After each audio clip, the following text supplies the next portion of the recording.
Yeah, so I'll start again. I'll start again. As spatial map, when we break into the details, and the first part is determining the pseudotype fraction of the inside of the virtual cell mixture, and the second part will be assigning the pseudotype expression in the virtual cell mixture. The main parameters used in this algorithm is the mean and standard deviation of the pseudotype fraction, and then a number of markers per cell type, and also the number of ratio between the number of single cell markers to the pseudotype markers. In the first part, we first determine the markers for the pseudotype, virtual markers for the pseudotype from the pseudobulk count metrics according to the log fold change. The top genes having the high log fold change were selected as the virtual pseudotype markers, and module scores were calculated. The module scores represent the average expression level of the virtual cell type markers, virtual pseudotype markers, compared to the randomly selected G pool expression. The module scores are expected to reflect the pseudotype proportion in the spatial transcriptomic spot. The data were scaled such that it has the certain mean and standard deviation values. The mean of the pseudotype fraction was determined based on the experiment or the literature evidence that explains the non-sorted cell proportion of the tissues. Standard deviation with the value over 0.505 show the optimal performance and was selected for the further analysis. As a result, the pseudotype fraction was predicted across all spatial transcriptomic spots. For the next step, the spots were randomly selected from the spatial transcriptomic data, and as we calculated the pseudotype fraction of each spatial transcriptomic spot, the presumed pseudotype fraction and the expression profiles of pseudotype markers and single cell markers were extracted from the spatial data. And then the pseudotype expression profiles were assigned considering that the pseudotype marker expression would be in the pseudotype would be much higher than the expression of the single cell markers in the pseudotype. And for simplicity, we assign the pseudotype expression of single cell markers as 0 and expression of pseudotype markers in pseudotype as by multiplying the expression profiles of the pseudotype markers with the fraction of the pseudotype calculated. By implementing these methods, we could construct a reference data set that closely resembled the spatial transcriptomic spot, and it was named as modified pseudospot. And the rest of the cell types in the modified pseudospot was filled with the cells randomly sampled from the sorted single cell data set with the random weights. Finally, they constructed reference data sets were applied to the cell dart domain adaptation model. The domain was adapted between the modified pseudospots and the spatial transcriptomic spots. In the first process, cell type proportion could be inferred from the modified pseudospots, which the cell type proportion is already known. And then the domain was adapted such that the model can predict the cell type proportions well in both modified pseudospots and the real spatial transcriptomic spots.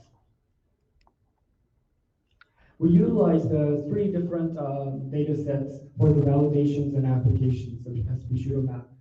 In the first case, as a benchmark data set, human brain tissue was utilized, and layer-specific neuron types were extracted from the single cell data set and was considered as simulation data set for the sorted data.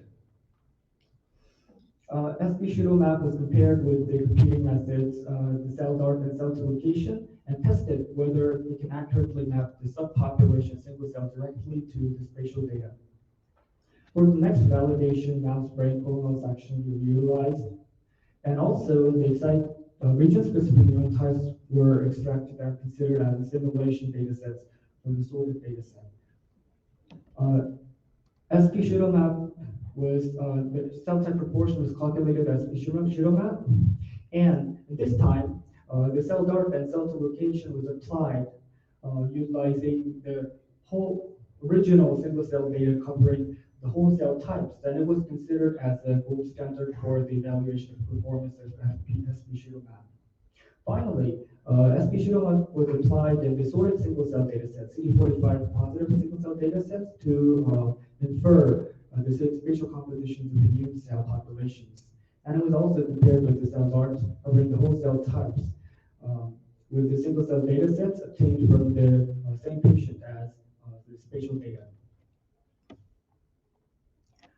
This is the first data sets of human brain tissues, and 10 layer-specific excitatory neurons were selected and considered as the simulation data set.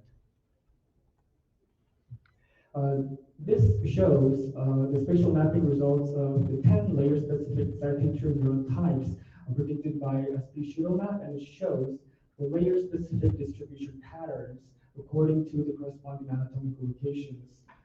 Also in the violent plot below, it shows highly localized patterns of distribution of 10 layer-specific excitatory neuron types. The performance was compared between SP pseudomap and the two cell type deconvolution tools, cell dart and cell to location.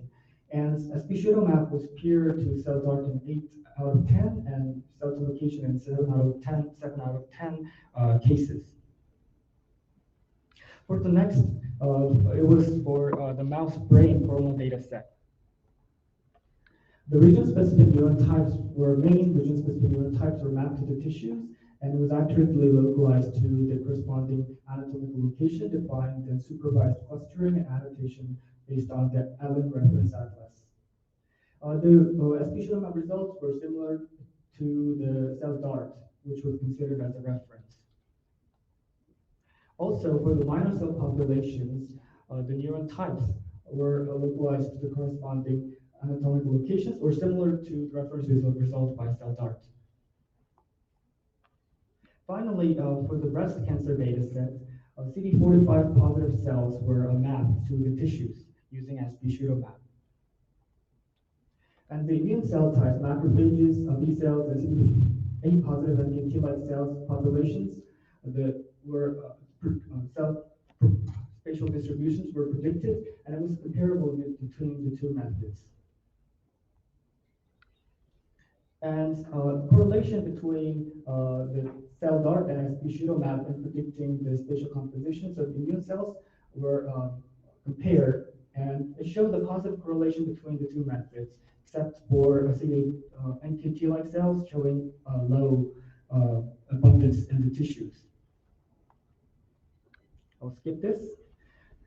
For the summary, we developed a model, SP pseudomap, which flexibly integrates the spatial transcriptomic data with the sorted single cell data, which have the matched cell types compared to the spatial data set.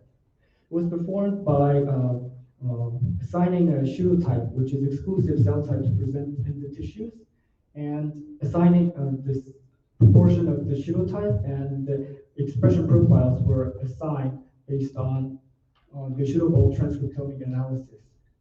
The pseudomap was assessed in the brain and breast cancer tissues and was accurately localized the distribution of cell types into the known tissue regions.